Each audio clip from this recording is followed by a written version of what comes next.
Good evening, everyone. I'm, well, Carpo. I decided I'd make an evening video. It's February 12th, 2018. And I just made a video, about like channel censorship and psychedelics, and then I kind of thought about this and realized I have to make a video here about my dad. Now, it's in response, I would say, to, I forget his name, it's Steel City Show. He's a younger guy, started making videos. I mentioned him in a video the other day. And he makes videos speaking how he truly feels. And he reminds me so much of a friend I had when I was growing up. And he made a video, and I watched, it was a Christmas video, and I watched it last night with my family. And I have not cried like that in a long time. And he was speaking about how his uncles had died, many people in his family had died one after another, how he lived with his grandparents, and this is the exact situation of my friend Chris, who had grown up and basically lived with his grandparents because his parents had flaked or whatnot, and he looked almost just like my friend, and I guess I just realized why that was an association there. Lived with your grandparents, then your uncles die, your friends die, people get shot, you live within a family where people are getting themselves into trouble, and that causes people to have a shorter lifespan. So, long story short, by the end of that video, I was just tears just streaming down my face. Haven't been impacted like that, I don't think, ever on a YouTube video. And it was because because I've spoken with him but back and forth, on YouTube through comments, and then he told me that me and Menthol and others had inspired him to make his own channel because he wanted to get over, that judgment, the fear of judgment, which is what we all want. Me sitting in front of this camera talking about my problems, which is what I'm gonna, not my problems but my life, is something that I avoid because I don't want to burden other people with my life, with my own problems. But I'm maturing and understanding that that's important. That the reason why I say Menthol created him, why he has so many subscribers that are interested in what he has to say, is because people like real life. And this has to, I think the thing is, in my generation, we're trying to escape the reality TV thing. So it's kind of like, this isn't reality TV, this is real life. I'm sitting here on my father's birthday, and my father died when I was 21. And I think it's Lincoln's birthday too today, but I always think, it's my dad's birthday.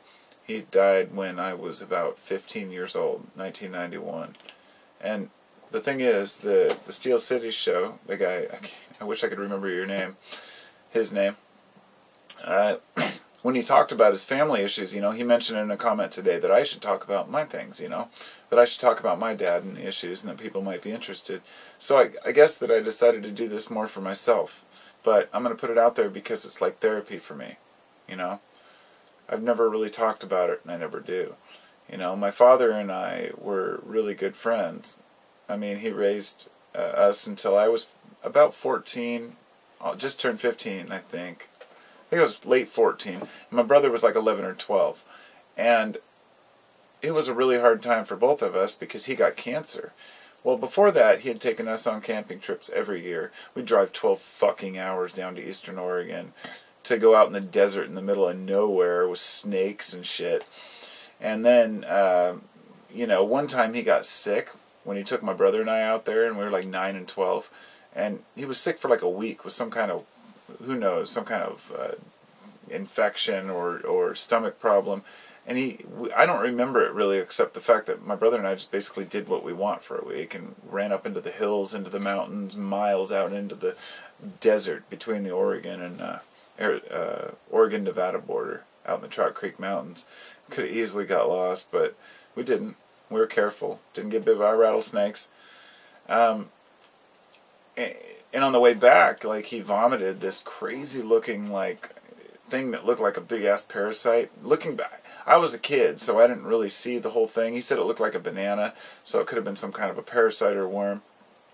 But it was a couple of years later that he actually got sick and got cancer, and he had carcinoma in his right lung, and then it eventually spread to his brain. So by the end, he was in our house living in a hospital bed in the living room, he was pretty much incoherent, and it was difficult, you know, to watch that. And then one night I came home, and my mom, he was gone. Everybody was gone, and he'd always been there. You know, he didn't leave because he was sick. So I knew something had happened. My mom came back with my brother and said he had to go to the hospital. He might not make it through the night. Do you want to go with us? And at that time I said no. And I grabbed my skateboard and I went out skating with my friends. And somebody might think, do you regret that? And I say no. You know, I don't. I don't regret it. I don't want to watch him die. I don't want to see him on his deathbed. I want to remember him at least somewhat alive. And my brother did go, and I believe that it really impacted him big time. You know, it was a big effect, you know. And that's to each his own, you know. He was young, and maybe he shouldn't have gone. I'm not going to go into the speculation of that. But the point is, he died. And after that, it was only, you know, I should have started at the beginning, but whatever, this is just random thoughts.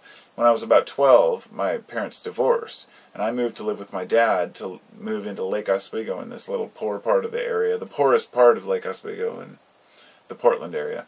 And then she lived with my brother across the river.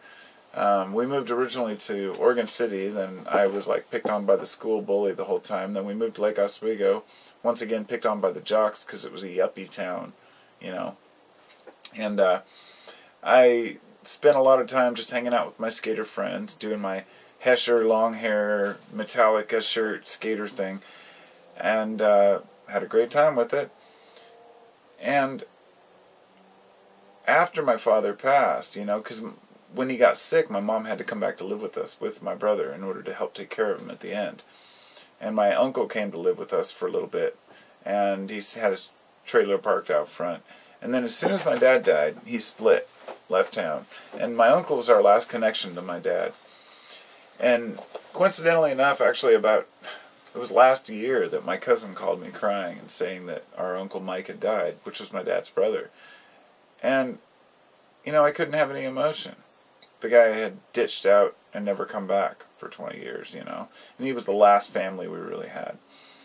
I have an aunt who, you know, she was in charge of my father's trust fund after he died. And my brother and I had to go to her for money and to get our first car. It wasn't that much. I think it was like $100,000. But we got a car, we got our teeth, like a $1,500 allowance for a car. Then, you know, got our teeth fixed, got a few things done, and then all of a sudden then she said the money was gone. So we were left kind of holding the bag wondering, is it really gone? Because we found out she got arrested and went to jail for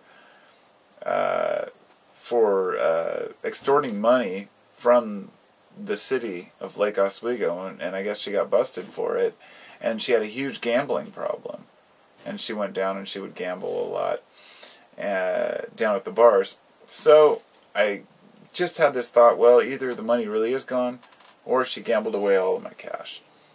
You know, I don't know, and I'll never know. But I've let that completely go, even though it was my dad's sister, you know, and it was her, she was in charge.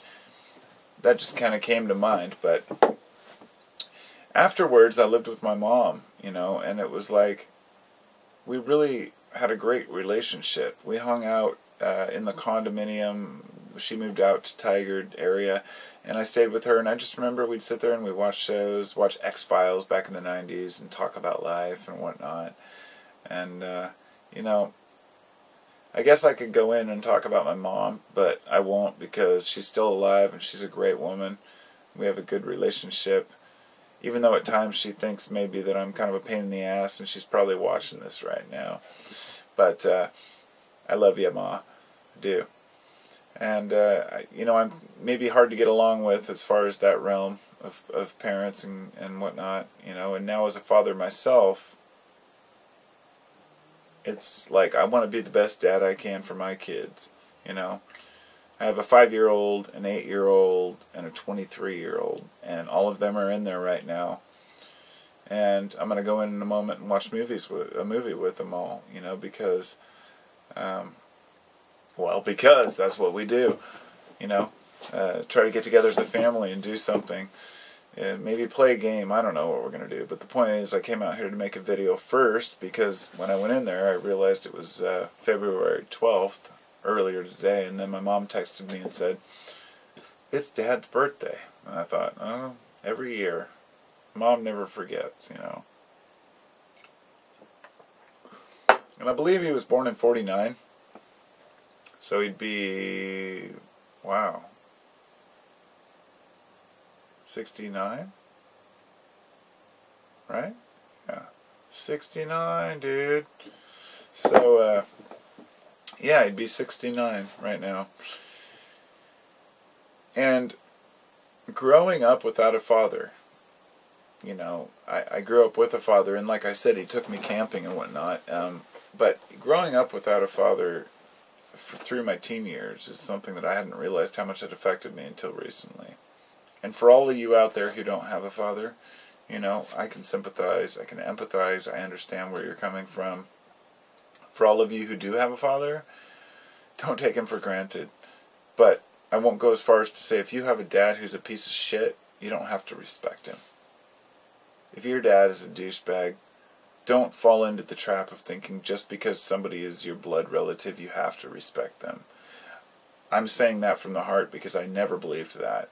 If your parent doesn't do a good job, they don't deserve respect. And I know that that goes against everything in so many cultures. You know, in Japan, that's absurd. Like, you have to respect your elders. And they respect their elders even if they're total abusive douchebags. The way I see it is if your father has beaten you physically and mentally and told you you're worthless ever and never made amends for it, and if he continued to do it, he's unworthy of your love. He's unworthy of your affection. Get out from under that as soon as you can. Because a true relationship with a kid and his parents should be respectful. That's why my mom and I, you know, we understand each other, but we have such different views right now. But, you know, when I tell her, hey, compare it to other kids and the way that some kids treat their parents or parents treat their kids, you know, we're doing pretty damn good. You know, life is complicated. Relationships are complicated. Family is complicated. You know, I would never abuse my children. I would never hit them. I would never tell them they're worthless. And I would never tell them they won't amount to anything. These are things that parents say to kids because they feel that about themselves. Because they feel so shitty about their own life's accomplishments. But even a rich person who says, tells their kid they won't amount to anything, they're saying it because the kid is probably wanting to enjoy his life instead of just working for money. Because money isn't what life's about, you know. But I'm getting into the complicated relationships of fathers and sons. Perhaps that's because I'm a voyeur at this point, not having a father of my own. Not having a father of my own means that I never really had a father figure, and I've had father figures try to kind of take me under their wing, and I've brushed them off like a bad case of fleas. I want nothing to do with any older men who try to coddle me or tell me anything about my life or what I should be doing. And I say that out of respect because I've had several people on my channel who I know are older gentlemen try to tell me, hey, this is the way life should be, you know, and I'll just tell, hey, you don't know shit. You don't know me, you don't know my situation. Others who will say, if you just do this, you'll be happier, and I say, well, that's coming from your perspective, it might work in your life, but the point I'm saying here is that I respect the older people. I respect those who are 60. I'm 42. I really do respect those who are older than me, who have seen the light in certain ways, but maybe lost touch in other ways. Because I've seen the light in certain ways since I was 20, but lost touch in other ways. And we want to try to carry our artistic, our childish behaviors, and I don't mean childish, but rather, you know, loving art and existence and, you know, embracing life. So we can share that with our friends and our children and inspire people. You know, my father was a poet, and he wrote, not a professional by any means, but, you know, the part I haven't mentioned about my dad is that he was in Vietnam, and he was likely exposed to Agent Orange, and he came back. He didn't want to talk about it. My mom never really heard any stories, except for one story about how he volunteered to go on a mission out into the jungle because they were bored. They were at a camp. They'd been there for a while, just kind of holding the fort. When they got out there, there was a village, All the male soldiers had fled the village. There were only women and children. They were ordered by their captain to kill everyone in the village. And so they did. So my father, along with all the rest of the soldiers, went through and massacred this village. Now I don't know the details any more than that. That's the only thing he ever told my mom, and she never asked him a damn thing other about it. But it ate him up. It tore him up so bad because he was in the heat of the moment. It's probably that one issue that helps me understand why people do extreme things in battle. Why a soldier can go out and do something so vile, because he's with a group of people. He's forced to do it. He's ordered to do it. What do? You either do it in that moment of panic when you come into a village thinking there's going to be men in there, or you ignore it and then get court-martialed and go to prison. You know, fuck the military. You know, the way that they treat soldiers, the things that have happened to, you know, soldiers, and the way that they're not taken care of is just, you know, appalling. I understand the need for an army. I understand the need for defense. But we have way more than we need. So way too many young children are dying. And kind of like I said the other day, the vaping laws and smoking laws just changed in several states to 21. So they're telling you have to wait till you're 21 until you can decide to smoke and kill yourself over many years. But you can join the military and kill yourself instantly. No problem at all. It's because the military knows that if they raised the entry level to the military to 21, they'd lose everything. They'd lose all their soldiers. You know, if you can't delude someone when they're young, you can't delude them ever. And so my father got out of that, but he was always trapped with that reality of what he'd done, and I know it ate him up. The fact is, I'm sure that Agent Orange played a big role in the fact that he got carcinoma in his lung. And it probably didn't help that he lived in Chicago when he was young, and the doctor told him that was probably contributed. In the major industrial area, you know, my ancestors are Scottish, came over here. I think my great-grandparents, and my mom's side was German. So, you know, I'm a little bit of both. Being human, understanding each other, it's hard. But being,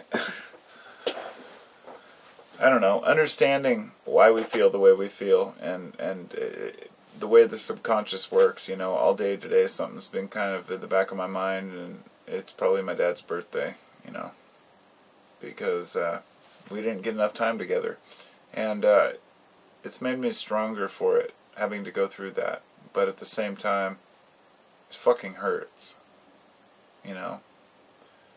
Sometimes I'll just, out of the blue, at least once a year, I'll just bawl about it for myself. And the funny thing is that after he died, I wasn't surprised, and I didn't cry for like 3 months afterwards. And then one night I was in my living room, listening to the stereo, and Nights in White Satin came on by the Moody Blues. And the Moody Blues was like my dad's favorite band. He had the Moody Blues, AC/DC, Rolling Stones, kind of stuff like that, but the Moody Blues were one of his favorites, one of the most obscure bands he listened to, and I listen to all their stuff now, and I always did, but that song, when it came on, I just started bawling, cried all night. It was like I finally got it out. And, you know, for all of us out there, we all grieve and we all mourn in our own way. Sometimes it takes years to get over something, sometimes we never get over something. But I know that I'm stronger for enduring what I've endured with my father's death. And so I'm hoping to inspire anyone else out there. I guess inspiring isn't the right word, but rather to console anyone else out there who's lost their father or their mother or anyone close to them. It doesn't even have to be a father or mother. But it's hard. It's hard. We lose people. Being human is difficult. So just know that we all share that, and so have a great night, everybody. Take care.